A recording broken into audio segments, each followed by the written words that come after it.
আসসালামু আলাইকুম ওয়া রাহমাতুল্লাহি ওয়া বারাকাতু। আবার একটা নিউ ব্লগ নিয়ে চলে এলাম আপনাদের সামনে। তো আজকে আমরা তিনজন মিলে সকালের খিচুড়ি রান্না করব। তো আজকে আমাদের খিচুড়ি হচ্ছে ডিম খিচুড়ি। আমি, আমার বর আর আমার দেবর তিনজন মিলে খিচুড়ি রান্না করব। তো সর্বপ্রথম এখানে আমরা চুলো জ্বালিয়ে দিয়েছি। চুলো জ্বালিয়ে দেওয়ার পরে এখানে পেঁয়াজ, মরিচ, আলু, গাজর আর হচ্ছে কি যে বেগুন দিয়েছি। ওটা একটু ভাজি করার পর এখানে আমরা একটা ডিম দিয়ে দিলাম। এখানে ডিমটা ওর সাথে মাখাবো। এখন একটু লাল করে ভাজতে হবে। আপনারা দেখতেই পাচ্ছেন ডিমটা আমি দিয়ে দিলাম। তো ভাবি ননদের আমাদের মধ্যে একটু ভাব আছে, তো এখান থেকেই আমরা এখন রান্না বান্না করছি। তো এখন এটা ভাজা হয়ে গেছে। তো এখানে আমরা একটু ডাল দিয়ে দিলাম। আমরা মুসুরির ডাল দিয়ে এটা রান্না করব। তো এখানে মসুরির ডাল দিয়ে দিলাম, মানে ওটা একটু লাল করে ভেজেছি। তারপরে এখানে আমরা মসুরির ডালটা দিয়ে দিলাম।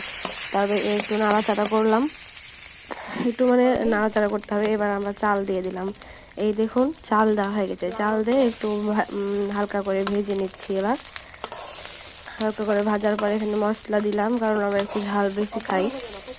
একটু মরিচ দেওয়া সত্ত্বেও আমরা এখানে একটু মশলা দিলাম। তো মশলা দিতে হয় না নাকি, তাও দিলাম কারণ আমরা ঝাল খেতে পছন্দ করি। এখানে মশলা দেওয়ার পর এখানে আমরা হলুদ দিয়ে দিলাম। তারপর এখানে একটু ভেজে নেওয়ার পর আমরা এখানে পানি দিয়ে দিলাম, পরিমাণ মতো পানি দিলাম। পানি দিয়ে এখন আমরা এটা একটু সিদ্ধ করতে হবে, তারপর আবার পানি দিতে হবে। আপনারা দেখতেই পাচ্ছেন কি সুন্দর একটা কালার এসেছে। আমরা এটাতে মাটির চুলাতে রান্না করছি।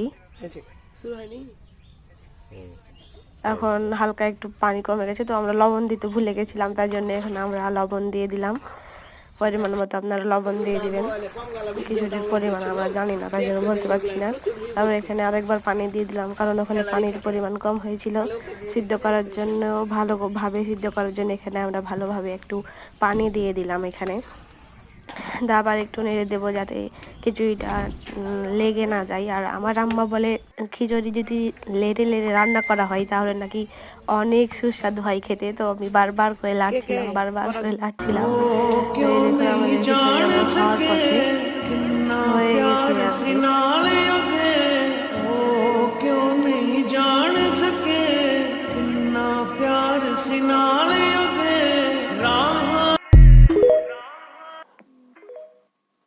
এটা কেন মধ্যখানে একটা টিকটক অ্যাড করেছিলাম।